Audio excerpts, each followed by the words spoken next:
Breaking news చూస్తున్నాం. విజయనగరం పేలుళ్ల కుట్ర కేసులో దర్యాప్తు వేగవంతమైంది. సిరాజ్ సమీర్ కస్టడీ కోసం నేడు మరోసారి కోర్టును ఆశ్రయించనున్నారు పోలీసులు.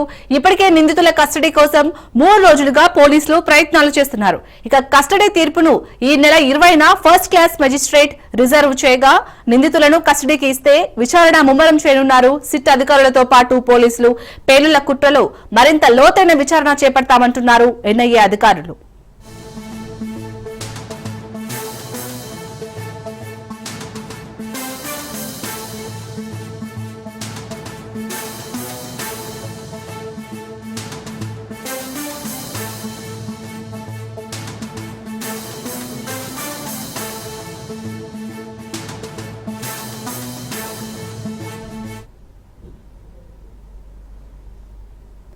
విజయనగరం పేలుళ్ల కుట్ర కేసులో దర్యాప్తు వేగవంతమైంది. సిరాజ్ సమీర్ కస్టడీ కోసం నేడు మరోసారి కోర్టును ఆశ్రయించనున్నారు పోలీసులు. ఇప్పటికే నిందితుల కస్టడీ కోసం 3 రోజులుగా పోలీసులు ప్రయత్నాలు చేస్తున్నారు. ఇక కస్టడీ తీర్పును ఈ నెల 20న ఫస్ట్ క్లాస్ మెజిస్ట్రేట్ రిజర్వ్ చేయగా నిందితులను కస్టడీకి ఇస్తే విచారణ ముమ్మరం చేయనున్నారు ఇటు సిట్ అధికారులు అలాగే పోలీసులు. పేలుళ్ల కుట్రలో మరింత లోతైన విచారణ చేపడతామంటున్నారు ఎన్ఐఏ అధికారులు.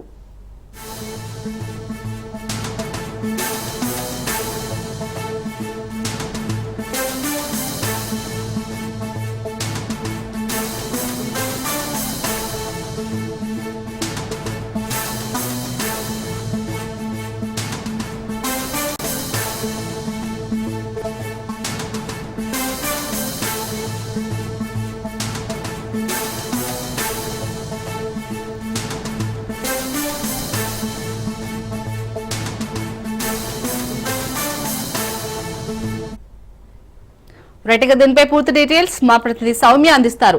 సౌమ్య, చెప్పండి, ఇటు సిరాజ్ సమరీ కస్టడీ కోసమైతే పోలీసులు మరోసారి కోర్టును ఆశ్రయిస్తున్నట్టుగా తెలుస్తోంది. అప్డేట్స్ ఏంటి?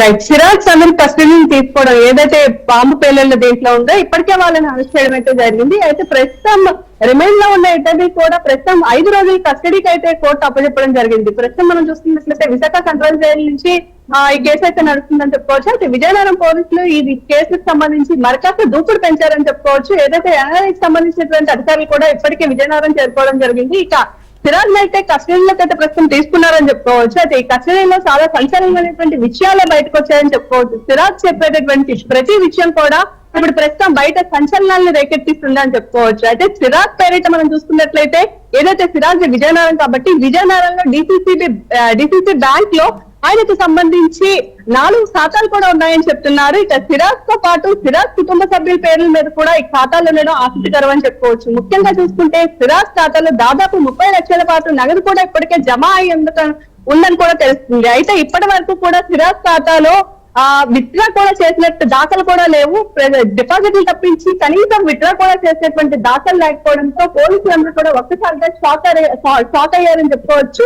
ఒక 1 year క్రితం సిరాజ్ అదేవిధంగా సిరాజ్ కుటుంబ సభ్యులందరూ కూడా కొత్తపల్లిలో నివాసం ఉండేవాళ్ళు. అయితే సిరాజ్ తండ్రి ఏఎస్ఐగా వచ్చిన తర్వాత ఏదైతే విజయనగరానికి ట్రాన్స్ఫర్ అయిందో దాని తర్వాత సిరాజ్ కుటుంబం అంతా కూడా విజయనగరానికి మతం మార్చుకున్నారని చెప్పుకోవచ్చు. అయితే సిరాజ్ తండ్రి ఒకవైపు ఏఎస్ఐగా పనిచేస్తుంటే సిరాజ్ అన్న ఇంకొక వైపు విజయనగరంలోనే కానిస్టేబుల్ గా వర్క్ చేస్తున్నారు. అయితే సిరాజ్ తండ్రి పేరుకి కూడా ఒక ఖాతా ఉండడం డిసిసి బ్యాంక్ లో, అది కూడా సీక్రెట్ లాకర్ ఉండడం ప్రస్తుతం అందరికీ కూడా షాక్ కి గురి చేస్తుందని చెప్పుకోవచ్చు. సిరాజ్ రిమైండ్ లో ఉన్నప్పుడే సిరాజ్ తండ్రి డిసిసి బ్యాంక్ కి లోకల్ ఉండేటటువంటి కోఆపరేటివ్ బ్యాంక్స్ కి వెళ్లి ఆ ఖాతాని తెరవాలి అని చెప్పి కూడా చాలా వరకు బ్యాంక్ వాళ్ళతో వాదోపవాదాలు కూడా చేసినట్లుగా తెలుస్తుంది.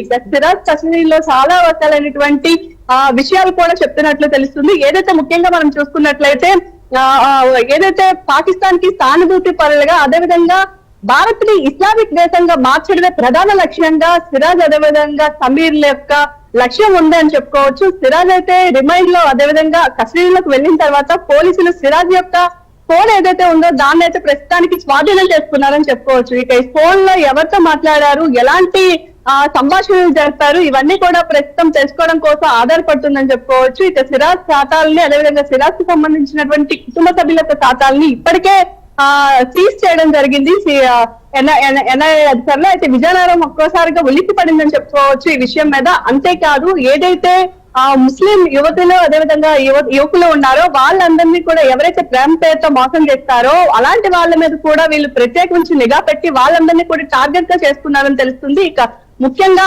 ఆర్ఎస్ఐ నేతలు అదేవిధంగా ఆర్ఎస్ఎస్ నేతలు అదేవిధంగా ఆర్ఎస్ఎస్ సభ్యులు వీళ్ళని కూడా వీళ్ళు టార్గెట్ చేసుకున్నట్లుగా తెలుస్తుంది. ఇక ప్రత్యేకించి బాంబులేషన్లకు కానివ్వండి లేదా మిగతా దానికి కానివ్వండి పెద్ద మొత్తంలో ఇక్కడ పెట్టుబడులు పెట్టి పెద్ద మొత్తంలో వాటికి కూడా ప్లాన్ చేస్తున్నట్లుగా కూడా సిరాజ్ యొక్క కస్టడీలో అనేక రకాలైనటువంటి నిజాలు అనేటటువంటి ప్రస్తుతం వెల్లడవుతున్న పరిస్థితుల్లో పోలీసులు అయితే మాత్రం వీళ్ళిద్దరిని ఇంకా కస్టడీలో ఉంచి మరికొన్ని నిజాలను రాబట్టేటువంటి ప్రయత్నం అయితే ప్రస్తుతానికి చేస్తున్నారు. అలాగే సౌమ్య 3 రోజులుగా ఇటు నిందితుల కస్టడీ కోసం అయితే పోలీసులు వెయిట్ చేస్తున్నారు. మరి ఈ రోజు కోర్టు నిందితులను కస్టడీకి ఇచ్చే ఛాన్స్ ఏమైనా కనిపిస్తుందా?